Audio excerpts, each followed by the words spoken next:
अगर आप कक्षा 12 के स्टूडेंट हो और गणित में आप केवल पास होना चाहते हो तो ये क्लास आपके लिए, क्योंकि इस क्लास में आज हमने उन सभी प्रश्नों को कवर किया जो बोर्ड परीक्षा में हर साल आते हैं और बोर्ड परीक्षा 2026 की परीक्षा में आपको 100% रखे हुए मिलेंगे। आपका इंतजार करेंगे।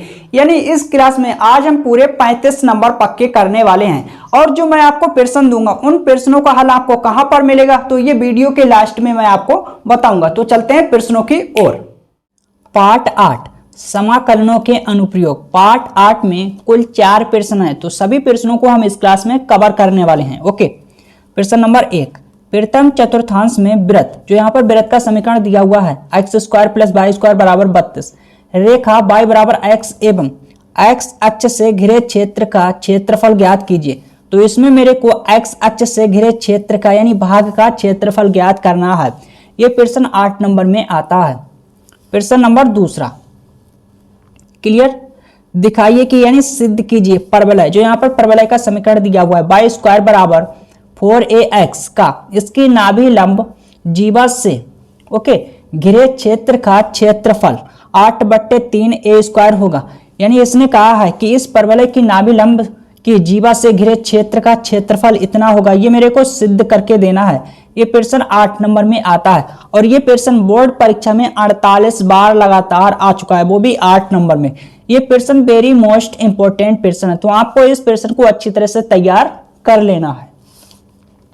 तीसरा प्रश्न, उस क्षेत्र का यानी भाग का क्षेत्रफल ज्ञात कीजिए जो x बराबर 0 एवं x बराबर 2 पाई के मध्य यानी बीच वक्र, यहाँ पर जो वक्र का समीकरण है y बराबर cos x से घिरा हुआ है। ठीक है, ये प्रश्न 8 नंबर में आता है। क्लियर। प्रश्न नंबर 4, वक्र, यहाँ पर जो दीर्घवृत्त का समीकरण दिया हुआ है ये दीर्घवृत्त का समीकरण है ओके, से घिरा भाग का क्षेत्रफल ज्ञात कीजिए। इसने कहा है कि पूरे दीर्घवृत्त से घिरे भाग का क्षेत्रफल ज्ञात कीजिए। ये प्रश्न 8 नंबर में आता है और बोर्ड परीक्षा 2026 की परीक्षा में ये प्रश्न आपको 100% रखा हुआ मिलेगा, क्योंकि ये प्रश्न बोर्ड परीक्षा में हर साल 8 नंबर में आता है। अब हम चलते हैं पार्ट 11 पर। पार्ट 11 त्रिविमीय ज्यामिति। पार्ट 11 में कुल 5 प्रश्न हैं, तो सभी प्रश्नों को हम इस क्लास में कवर करने वाले हैं। प्रश्न नंबर 1, एक रेखा का कार्तीय समीकरण, जो यहाँ पर कार्तीय रूप में रेखा का समीकरण दिया हुआ है ओके, इसका सदिश समीकरण ज्ञात कीजिए। तो मेरे को सदिश समीकरण ज्ञात करके देना है। ये प्रश्न 5 नंबर में आता है और वेरी मोस्ट इंपोर्टेंट प्रश्न है ओके।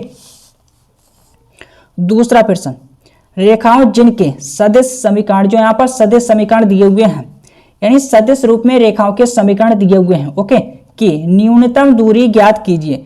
तो मेरे को इन दोनों रेखाओं के बीच की न्यूनतम दूरी ज्ञात करके देनी है। यह प्रश्न 8 नंबर में आता है और वेरी मोस्ट इंपोर्टेंट प्रश्न है। तीसरा प्रश्न ओके, रेखाओं, जो यहाँ पर कार्तीय रूप में रेखाओं के समीकरण दिए हुए हैं के बीच की न्यूनतम दूरी ज्ञात कीजिए। तो इन दोनों रेखाओं के बीच की मेरे को न्यूनतम दूरी ज्ञात करके देनी है। ये प्रश्न 8 नंबर में आता है और बोर्ड परीक्षा 2026 की परीक्षा में ये प्रश्न आपको 100% रखा हुआ मिलेगा। ये प्रश्न हर साल 8 नंबर में आता है ओके। चौथा प्रश्न, रेखा युग्म, जो यहाँ पर कार्तीय रूप में रेखाएं दी हुई हैं ओके, के मध्य कोण ज्ञात कीजिए। यानी इन दोनों रेखाओं के बीच का कोण मेरे को ज्ञात करके देना है। ये प्रश्न 8 नंबर में आता है। प्रश्न नंबर 5, P का मान ज्ञात कीजिए जबकि रेखाएं, जो यहाँ पर कार्तीय रूप में रेखाओं के समीकरण दिए हुए हैं, परस्पर लंब हों।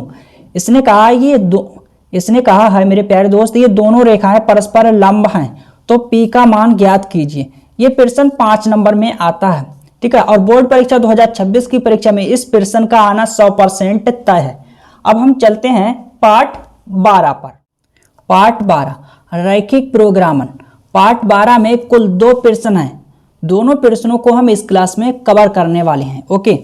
प्रश्न नंबर 1, निम्न अवरोधों के अंतर्गत z बराबर 3x + 2y का अधिकतमीकरण कीजिए। यानी z का अधिकतम मान मेरे को ज्ञात करके देना है और यहाँ पर आशंबिकाएं दी हुई हैं। ये प्रश्न 8 नंबर में आता है और वेरी मोस्ट इंपोर्टेंट प्रश्न है। प्रश्न नंबर 2 ओके। दूसरा प्रश्न, निम्न अवरोधों के अंतर्गत z बराबर, यहाँ पर जो z का मान दिया हुआ है, का न्यूनतमीकरण कीजिए। यहाँ पर आशंबिकाएं दी हुई हैं। ये प्रश्न 8 नंबर में आता है और मेरे को इस प्रश्न में z का न्यूनतम मान ज्ञात करके देना है। अब हम चलते हैं पार्ट 13 पर। पार्ट 13 प्रायिकता। पार्ट 13 में कुल 12 प्रश्न हैं, तो सारे के सारे प्रश्नों को हम इस क्लास में कवर करने वाले हैं। ओके, प्रश्न नंबर 1, यदि 2a की प्रायिकता बराबर b की प्रायिकता बराबर 5/13 है और a/b की प्रायिकता 2/3 है, तो a यूनियन, इसे हम बोलते हैं union b, a union b की प्रायिकता ज्ञात कीजिए, यानी इसका मान मेरे को ज्ञात करके देना है। ये प्रश्न 2 नंबर में आता है और वेरी मोस्ट इंपोर्टेंट प्रश्न है, तो इस प्रश्न को आपको अच्छी तरह से तैयार कर लेना है।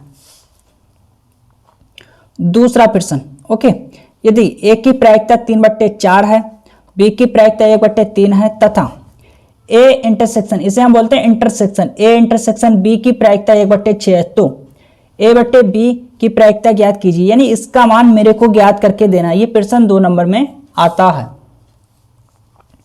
प्रश्न नंबर 3, क्लियर। प्रश्न नंबर 3, एक परिवार में 2 बच्चे हैं।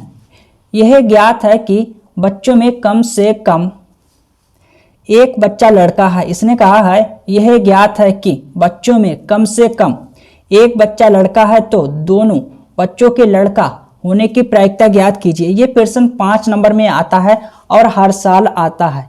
ये प्रश्न बोर्ड परीक्षा 2026 की परीक्षा में आपको 100% रखा हुआ मिलेगा, तो इस प्रश्न को आप अच्छी तरह से तैयार कर लेना। चौथा प्रश्न, ओके, एक पासे को 2 बार उछाला गया है और प्रकट हुई संख्याओं का योग 6 पाया गया। संख्या 4 के न्यूनतम एक बार प्रकट होने की सप्रतिबंध, ओके, इसने कहा है 4 के न्यूनतम एक बार प्रकट होने की सप्रतिबंध प्रायिकता ज्ञात कीजिए, तो मेरे को सप्रतिबंध प्रायिकता ज्ञात करके देनी है। ये प्रश्न 8 नंबर में आता है और वेरी मोस्ट इंपोर्टेंट प्रश्न है। प्रश्न नंबर 5, किसी प्रश्न को 3 छात्रों ए बी सी के हल करने की प्रायिकता क्रमशः, यहाँ पर प्रायिकताएं दी हुई हैं, छात्र ए की प्रायिकता, छात्र बी की प्रायिकता, छात्र सी की प्रायिकता। तो पहला खंड, किसी से भी प्रश्न ना हल होने की प्रायिकता ज्ञात कीजिए, इसने कहा है।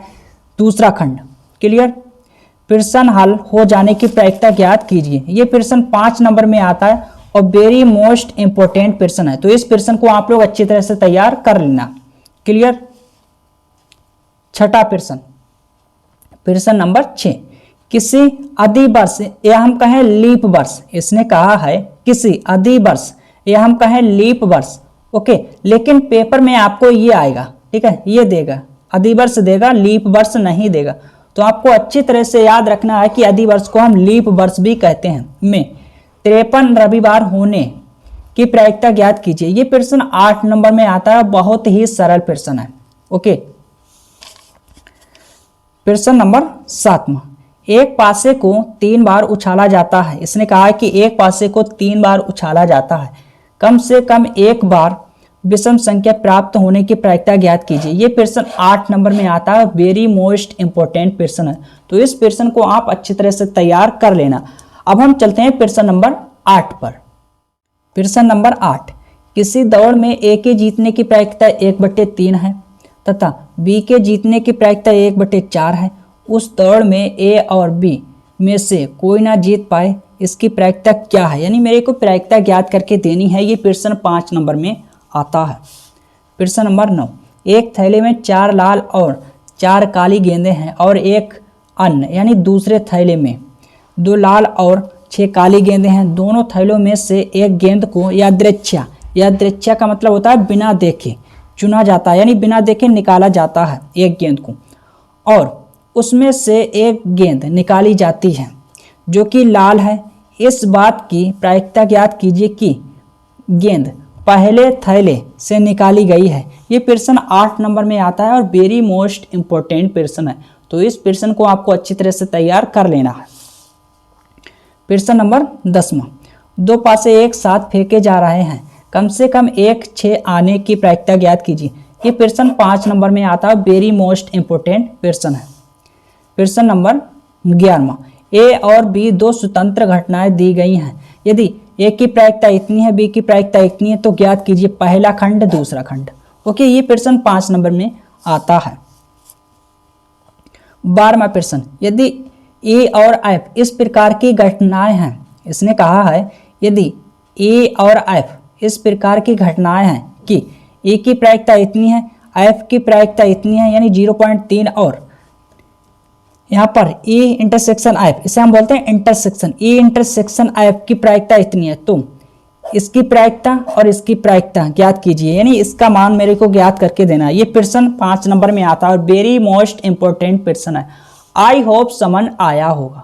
मेरे प्यारे दोस्त, जो अभी मैंने आपको प्रश्न दिए, अगर आपने इन सभी प्रश्नों को अच्छी तरह से तैयार कर लिया तो बोर्ड परीक्षा 2026 की परीक्षा में गणित में आपको पास होने से कोई भी नहीं रोक सकता है, क्योंकि ये वो प्रश्न है जो बोर्ड परीक्षा में हर साल आते हैं और बोर्ड परीक्षा 2026 की परीक्षा में इन प्रश्नों का आना 100% तय है। और इन सभी प्रश्नों का हल आपको कहां पर मिलेगा, तो यूट्यूब पर मेरा एक चैनल है फाइनाइट एजुकेशन, इन सभी प्रश्नों का हल आपको मिल जाएगा। ओके,